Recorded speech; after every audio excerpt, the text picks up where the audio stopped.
আসসালামু আলাইকুম। স্বাগতম জানাচ্ছি স্বপ্নকথা প্যারিস চ্যানেলে। আজকের রেসিপিতে রয়েছে চিকেন বল এবং চিকেন শিক কাবাব।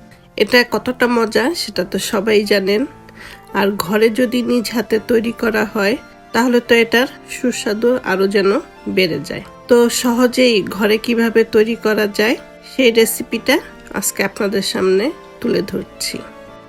তো এই চিকেন বল বা শিক কাবাব বানাতে আমি নিয়ে নিলাম মুরগির মাংস, হাড্ডি ছাড়া মুরগির মাংস, আর ছোট ছোট করে কেটে নিয়েছি। আর নিয়েছি 2 পিস পাউরুটি, পাউরুটিগুলো টুকরো টুকরো করে ছিঁড়ে নিয়েছি। আর নিয়েছি পেঁয়াজ, 5 কোয়া রসুন আর কিছুটা আদা। নিয়েছি স্বাদ মতন লবণ, 1 চা চামচ জিরা পাউডার, আধা চা চামচ গোলমরিচের গুঁড়ো, 1 টেবিল চামচ সয়া সস, 1 টেবিল চামচ কর্নফ্লাওয়ার এবং চিলি ফ্লেক্স ও কাঁচামরিচ কুচি। এবার ব্লেন্ডারের মধ্যে আমি সব কিছু দিয়ে দিব। সব কিছু ব্লেন্ডারে দিয়ে আমি ব্লেন্ড করে নিব। তো আমি কোনো পানি দেইনি। যদি আপনাদের কাছে মনে হয় যে বেশি শুকনো হয়ে গেছে তাহলে কিছুটা পানি দিয়ে করে নিতে পারেন, তবে বেশি পানি দিবেন না, তাহলে এটা পাতলা হয়ে যাবে। আর পাতলা হয়ে গেলে তখন আমরা বলগুলো বানাতে পারবো না। ব্লেন্ডারে না করতে চাইলে পাটায়ও বেটে করতে পারেন।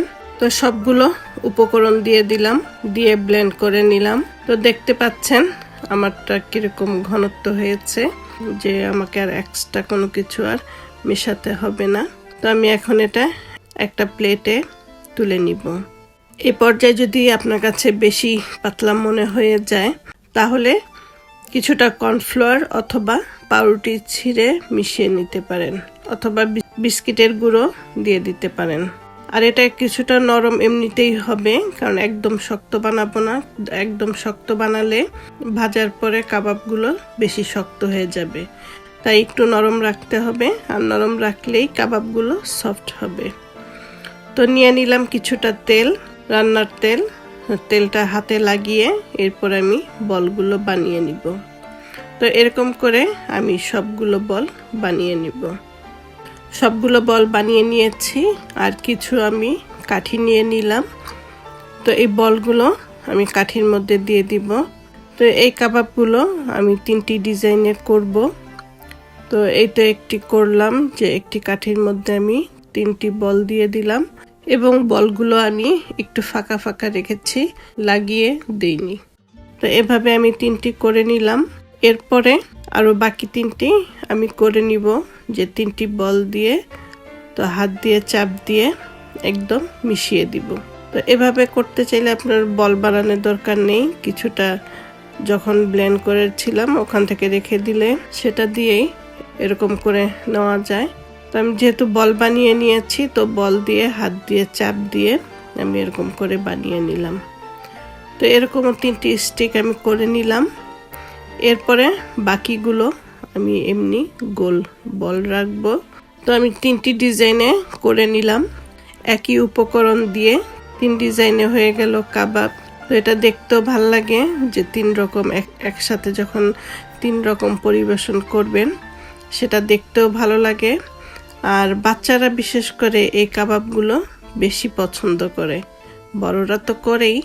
আর এই কাবাবটা আপনি বিকেলের নাস্তায় অথবা সামনে রোজা, তো সেই রোজায় ইফতারি টাইমে আপনি করতে পারেন। তো সবগুলো কাবাব আমি বানিয়ে নিলাম। চুলায় তেলটা গরম বসিয়ে দিয়েছি, তেলটা গরম হয়ে গেছে। এখন আমি গরম তেলের মধ্যে দিয়ে দিব। আর তেলটা বেশি গরম করে নেবেন না, বেশি গরম করলে দেখা যাবে কাবাবের উপরের অংশটা হয়ে গেছে কিন্তু ভেতরে কাঁচা রয়েছে। কিছুটা তেল গরম হলেই প্রথমেই আমি গোল বলগুলো দিয়ে ভেজে নিব। তো দেখতে পাচ্ছেন কত সুন্দর করে ফুলে ফুলে একদম গোল হয়ে গেছে, আর কালারটাও কত সুন্দর আসছে। তো উল্টে পাল্টে ভেজে নিব। ভেজে আমি এটা উঠিয়ে নিব। উঠিয়ে এরপরে আমি স্টিকগুলো দিয়ে দিব। একইভাবে এরকম ব্রাউন কালার করে আমি ভেজে নিব। তো ব্রাউন কালার করে ভেজে তেল ঝেড়ে তুলে নিব। তো এভাবেই সবগুলো কাবাব ভেজে নিব। আর আশা করছি আজকের এই রেসিপি আপনাদের ভালো লাগবে। ভালো লাগলে অবশ্যই স্বপ্ন কথা প্যারিস চ্যানেলের সাথে থাকবেন।